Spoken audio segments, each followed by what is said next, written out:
I'm going to be talking today about a favorite topic, 5 smart financial moves when you have kiddos. So congratulations, you're a parent.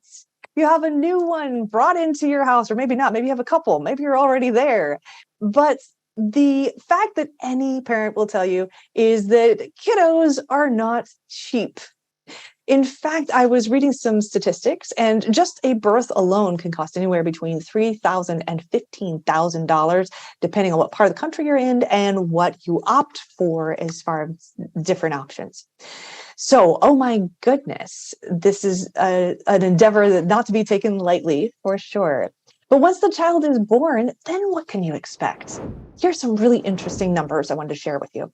First off, this is a study conducted by the U.S. Department of Agriculture, and it is from 2015. So the numbers are not taking into account the recent inflation that we've experienced, so keep that in mind. Overall, what we're seeing is the price of raising a child from birth to age 17 in the U.S. is around $300,000. So what does that mean when you actually break it down? Well, according to the study, the largest section is in housing. Not too surprising, right? That you have to take care of the child and have a roof over their head. So housing and food are the largest parts. Childcare and education come next, but I do want to point out that that does not mean a college education. That is childcare when younger, and then educational expenses up to high school. Transportation is kind of interesting because we're not talking just the car when the child turns 16. We're also talking about things like a stroller, car seat, things that new parents may or may not be expecting, but you have to factor in as well. Healthcare as well. We will get into that in just a moment here. The miscellaneous expenses and then clothing. So how do you plan for all of these expenses? Well, guess what? You probably should be getting a new budget, and that's tip number 1. When you add a new person, you're going to have some new expenses, and that means a new budget. So don't be afraid of that. That's okay. You can budget just like you do before you have a kiddo. You just have to take some of these additional expenses in mind.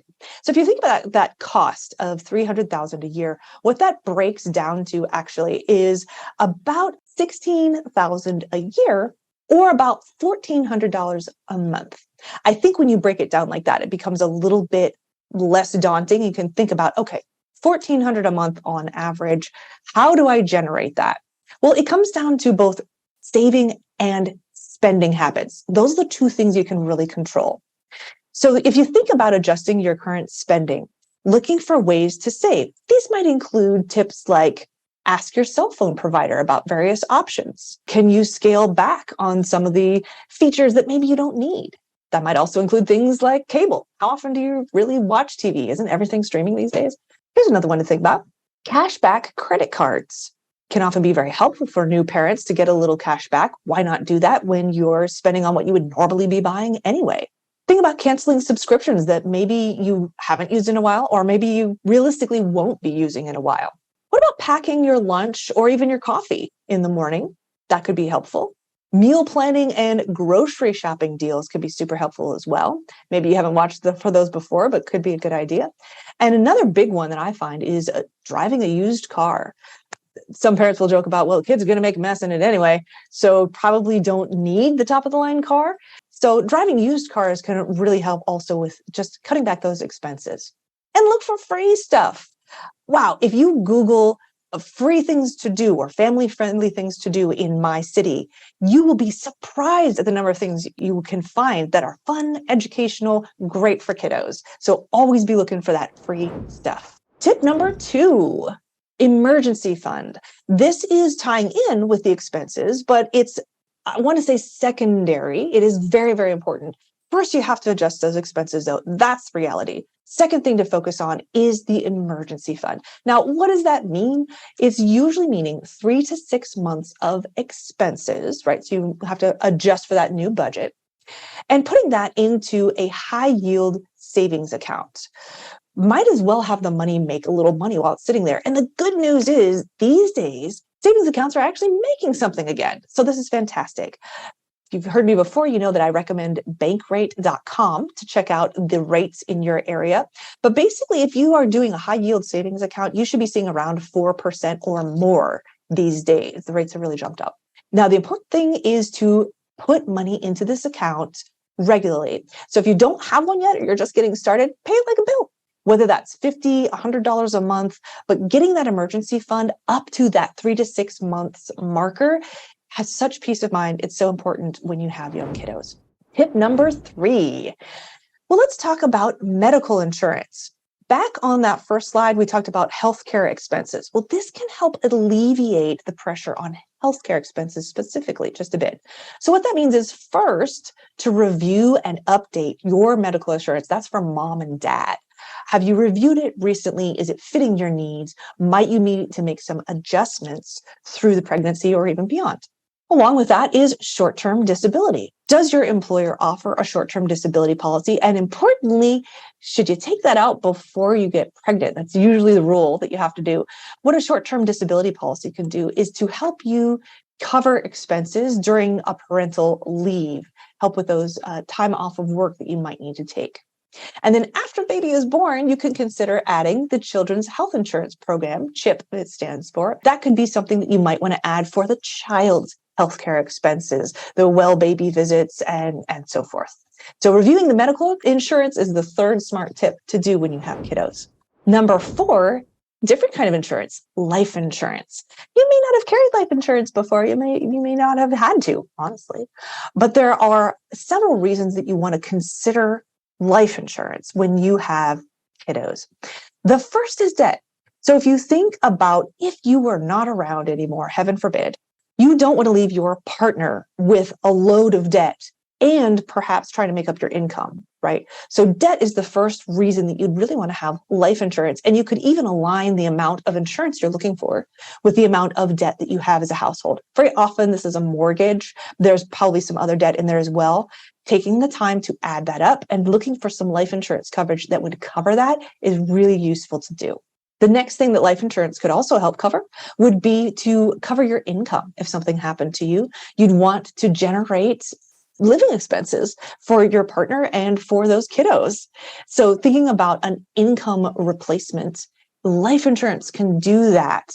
You have leverage in life insurance that you wouldn't have in just saving cash to try to create this same resource. So that is one part of life insurance that's really important, is the leverage that you can get from it. And then the last thing to think about would be, I recommend term policies for these, especially for young parents starting out. Term is extremely affordable and will do these things that we're talking about. You really don't need a whole life, a universal life policy, something that's going to have a lot of bells and whistles. They often include an investment component with the insurance component. And what I have seen is there's never been an impressive investment component wrapped into one of these policies. Do the investing on the investing side, do the insurance on the insurance side. It's not usually very efficient to combine them both. That's my tip. And then the last tip might be counterintuitive because most parents ask me about this first, but really it's the last in priority. You got to get your bases covered before you move to this one. And that is education. We mentioned in that first slide that the educational expenses expected for a child don't include higher education. So that's one thing parents often think about. But do be flexible in this, because not every child is suited for college. Not every child wants to go to college. You don't know when the baby is born how that's going to play out. So you might want to be flexible. You can look into something like a 529 plan, but that is slated just specifically for educational expenses. So you might also consider a UGMA. That is just slated for the benefit of the child, or you could spend it on something else, a down payment for a house, a car, various things that they might incur as they become young adults. That's the flexibility of a UGMA.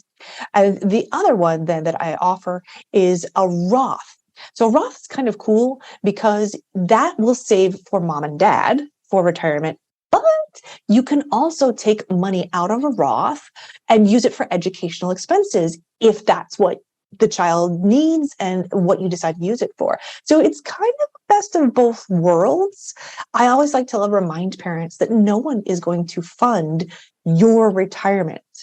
There are lots of resources out there where people will want, or institutions will want to fund education, college scholarships, even student loans. I know it's kind of a dirty word, but they are available.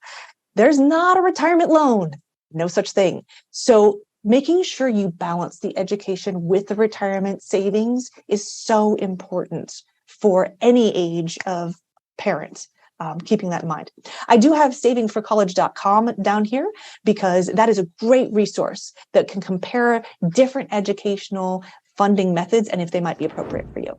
So to sum up, we have the 5 smart financial moves when you have kiddos in order of priority, in my opinion. First is to adjust to budget realities. Sit down, just look at what your expenses are and plan accordingly. You can do this. Second is make sure that you have an emergency fund, a savings account that's just for emergencies, preferably a high yield savings account. That is a must. Review your medical insurance and consider medical insurance for the kiddo. Make sure you have some kind of life insurance, if nothing else, just to cover the mortgage, if you have one, so that you have that covered should something happen to you. And then finally, think about the balance between educational and retirement savings as the kiddos grow up. I hope that's been helpful to you today. Remember that you are running a marathon when it comes to raising kiddos. This is not a sprint. So please don't feel like you have to do all 5 of these things. Don't feel like you are failing as a parent if you don't have all 5 of these things in place right now. Just work through it step by step. Keep building those financial muscles, and eventually you'll make it farther and farther, and you will get there.